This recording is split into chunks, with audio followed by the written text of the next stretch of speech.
ہمارے معاشرے میں بڑا عجیب رویہ پایا جاتا ہے۔ اگر عورتوں میں جاہلیت، نااہلیت، کم عقلی، لا علمی اور بے وقوفی ہو تو اسے معمول سمجھا جاتا ہے اور اس پر کوئی تنقید یا فتویٰ نہیں لگتا۔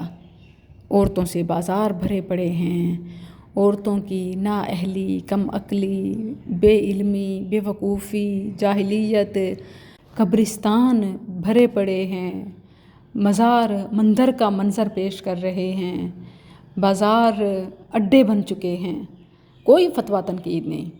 لیکن اگر کوئی عورت علم حاصل کرے اور اس کے لیے مسجد آئے، عمل میں آگے بڑھے، خواتین کی تعلیم و تربیت کا کوئی کام کرے، درس و تدریس میں شامل ہو، دین کی خدمت کے میدان میں سرگرم ہو تو فوراً فتوے لگتے ہیں۔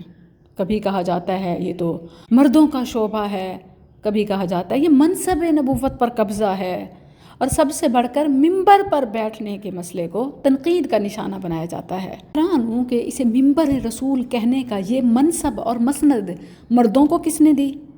یہ سوچنے کی بات ہے نا۔ جس طرح دعوت و تبلیغ کا حکم مردوں کو ہے وہ عورتوں کو بھی ہے۔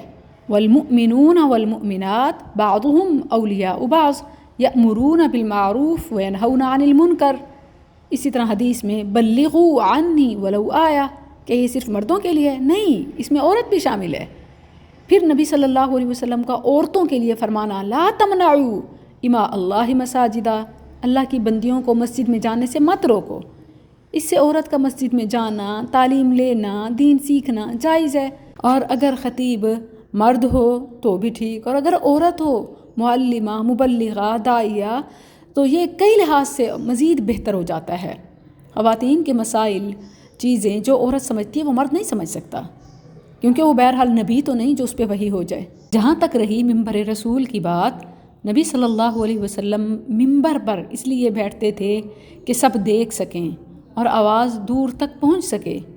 آج بھی مساجد اور اجتماعات میں سٹیج یا ممبر اسی مقصد کے لیے استعمال ہوتا ہے۔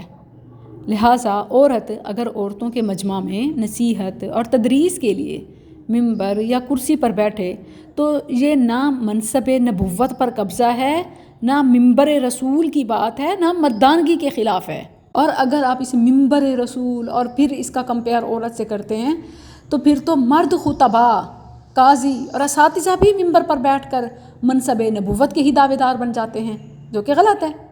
یعنی اگر آپ اسے ممبر رسول کہتے ہیں تو پھر تو مرد بھی اس پر نہیں بیٹھ سکتے، کیونکہ نبوت ختم ہو چکی ہے۔ اصل حقیقت یہ ہے کہ ممبر تدریس اور دعوت کا ایک ذریعہ ہے، نبوت کا منصب نہیں ہے۔ خواتین کا خواتین کے درمیان ممبر پر بیٹھنا بالکل ایسے ہی ہے جیسے استاد کلاس روم میں کرسی یا ڈائز کا استعمال کرتا ہے۔ تو معلوم یہ ہوتا ہے کہ اسلام میں عورت کی آواز بھی پردہ نہیں ہے، دعوت و تبلیغ عورت پر بھی فرض ہے، مسجد میں جانا اور تعلیم دینا جبکہ عورت کا عورتوں کے لیے ہو بالکل جائز ہے، بلکہ یہ وقت کی اہم ضرورت ہے، اس لحاظ سے ایک فریضہ ہے۔ اگر عورتوں کے مجمع میں ممبر یا کرسی پر بیٹھ کر درس و تدریس کرے تو یہ نہ منصب نبوت کی بے ادبی ہے، نہ مردانگی کے خلاف۔ یہ صرف تعلیم و تبلیغ کے لیے ایک آسانی ہے۔ اعتراض تو تب ہو جب وہ جمعہ، عید کے خطبہ وغیرہ مردوں کو دے رہی ہو، لیکن جب وہ عورتوں کے بیچ ہے تو پھر اعتراض بنتا ہی نہیں ہے۔ ہمارے